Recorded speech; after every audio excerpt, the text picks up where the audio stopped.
Hey, what is up, guys? LaidesMan here. Wait a minute. I'm gonna do a freaking positive video on Infinite Warfare, and yeah, that's what I'm gonna do. That's what I'm gonna do right now. At this moment, right now, at this like in this video or whatever. So yeah, what's up, guys? LaidesMan here. I'm bringing you a positive video for Infinite Warfare, or at least the zombies mode is gonna be my thoughts on Rave In The Redwoods, and hopefully they keep up the pace at least. What's the next DLC map or whatever. So yeah, Rave In The Redwoods is a big improvement over Zombies in Spaceland, I feel, in my opinion, or whatever. Like, Zombies in Spaceland is not a bad map per se. It's just not one of my favorite maps, honestly. Like, the design of the map, or like the layout of the whole map, is kind of bland and like kind of boring. Kind of not too much is going on. For like a theme park, you think there would be a big lot of stuff going on. It was fun going through like the arcade stuff. Like playing arcades and getting tickets. But I felt the overall design of the map was kind of meh, and like there wasn't too much stuff to explore. Or I felt like it's kind of it was fun for like that 1 month, really, like the first month that I got it, or like the first month that my brother got it, because I actually didn't buy Infinite Warfare. My brother was the one who bought it. He bought the special edition, so he got the season pass as well, and also Modern Warfare Remastered as well. But yeah, Rave In The Redwoods is a big improvement over that. Like, the overall design and like feel of this map, it feels like they put a little bit more time, or like a lot more time, into this map than they did with Zombies in Spaceland. Like, I felt like Zombies in Spaceland was a good idea, but I felt like the execution was a little bit poor. And there's a bunch of stuff that it's really good, like that Infinite Warfare or Infinity Ward can like really let loose and like get like their own design, or like stuff that wouldn't work in like Treyarch zombies. Like in this one, there's like a wave mode which wouldn't work in, like, I don't think it would work too well unless if Treyarch really like put their minds to it or whatever. But I don't feel like as of this moment I can see a freaking wave mode in Treyarch zombies just yet, or whatever. Like, wave mode is really fun. For those of you who don't know, you get like these little pellets, or like you get a bag and you throw it inside the fire. Or it sounds really weird, but you do that. You throw it in like fireplaces or whatever, or campfires, and then you go into this weird kind of thing. Like, normally the map is very dark and like kind of atmospheric, and like it's actually really cool until you like fall into the until you go into wave mode for like the bag in there or whatever, and it gets all colorful and stuff like that. Like, it's really cool. I do feel like it's held behind with the Infinite Warfare engine or whatever they use, because Black Ops 3 looked a lot better than Infinite Warfare, at least for the multiplayer and the zombie side. I felt like maybe if they switch up the engine a little bit more, because it's still like, it doesn't look terrible, but it doesn't also look this generation of, or like they're not pushing this generation of consoles to the fullest or whatever, because Black Ops 3 definitely did that. Same as like Battlefield 1, but let's not talk about Battlefield 1 right here. So yeah, I felt like I still feel like the freaking Infinite Warfare Zombies doesn't use this console generation as much as they could. But other than that, I still find like this is one of my favorite maps, Rave In The Redwoods. It's really fun. Like, I really like the design of the map. I like the feel of this map, like running around. The music is also good. Not I saw before a little bit of the 80s music that they used in Zombies in Spaceland, but I do actually really like the ones they use in this one as well. But yeah, that's basically my thoughts.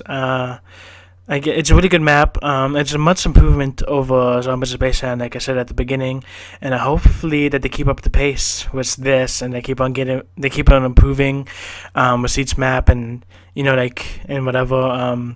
Rave In The Redwoods is something that's like on par with like Treyarch stuff. Like, it's really fun, in like their own fun way or whatever. Like, I find it's a really well designed map. Like I keep on saying over and over again.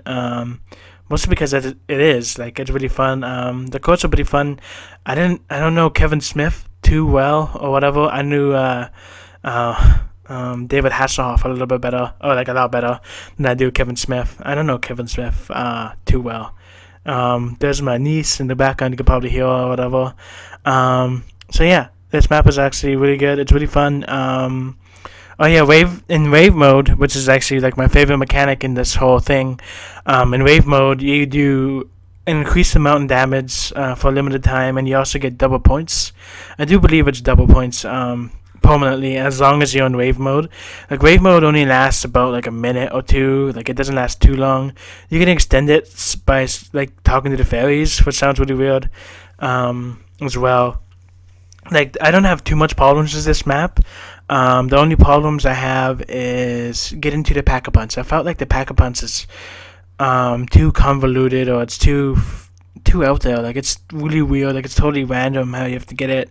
You have to get they have to get 3 parts to a boat, and then you have to get 2 like tapes or whatever. I can't really recall what they're called on the top of my head right now, but you have to get 2 of those, and then you have to go into an island, and you have to put the thing on the those things that they use for like movies. I can't remember what it's called right now on top of my head, but like they use it in movie theaters, or they used to. Like it is the wheel that like spins and stuff like that. I can't really explain it right now on top of my head.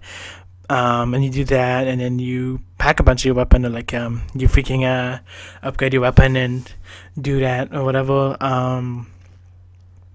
I haven't even tried to do like the Easter egg because I can't even find anything for it. Like it's too out there as well. So hopefully they improve that, make that a little bit more stuff that you actually do, or like instead of that's random bullshit, you know. Like Treyarch has a little bit of that as well, like a decent amount of that. But yeah, hopefully you guys enjoyed this video. I'll see you guys in the next video. Rave In The Redwood is probably like an 8 out of 10. I may sound different because I'm using a different thing. I'm just using my editor or whatever, the editing software that I use. I do actually like how like simplistic this map can be at times. Like it's actually a really simple map to understand, to get through. Like the only problem I have, like I said, is the getting the pack-a-punch, but everything else of this map is really well designed. It's pretty simple. Like you could probably play it like whenever. Like it'd probably be like your first zombies map, honestly. Like there's only one power switch, which I really like as well. I do actually like how you get a little bit more story with what's his face? The freaking announcer guy. I can't remember his name on the top of my head right now. I do like you get a little more information with that. Was him, like he talks or whatever. Whenever you pick up stuff, or if you're in like the Afterlife arcade, I do kind of hate that you can't really hear him too well. Like you can't hear him too well. He's kind of quiet and whatever. I do wish in the next map we get to know a little bit more about the actors, or like Poindexter and all those other people, AJ and like Sally and I forget their names, Andre I think as well. Hopefully we get to know a little bit more about them. Hopefully we get to know a little bit more. Hopefully we get to know a little bit more about freaking the director gets like his powers from, or that'd be pretty cool. Or like knowing a little bit. Hopefully we get more story in the next one, because this one has a decent amount, I guess, hidden out there or whatever. And hopefully we get to know a little bit more about the stuff that's going on, because it's actually pretty interesting, or it's decently interesting. It's not too much. They have not given us too much information to care about this world just yet. They haven't told us too much about the characters, like the characters we play as. We don't know too much about them, or like we don't know anything about them, honestly. Other than like he's a nerd, he's a jock, or like stuff like that. So hopefully in the next map we get a little bit of improvement over that. Like hopefully we get to know a lot more about them in the next map. But like I do like the simplistic of this map. So hopefully they don't get too complicated. Like as like let's say like Die-Wise. Die-Wise is a complicated map, and I feel like it fails in most parts. Because it's an okay map, but Die-Wise it felt too complicated, I guess. In my opinion, like especially like if you wrong step, or like if you like step wrong, you just die or something like that. If you're too far, like you can't really get to your teammates in that one to revive them or whatever. But yeah, I really enjoy Rave In The Redwoods. Hopefully DLC 2 is a lot better.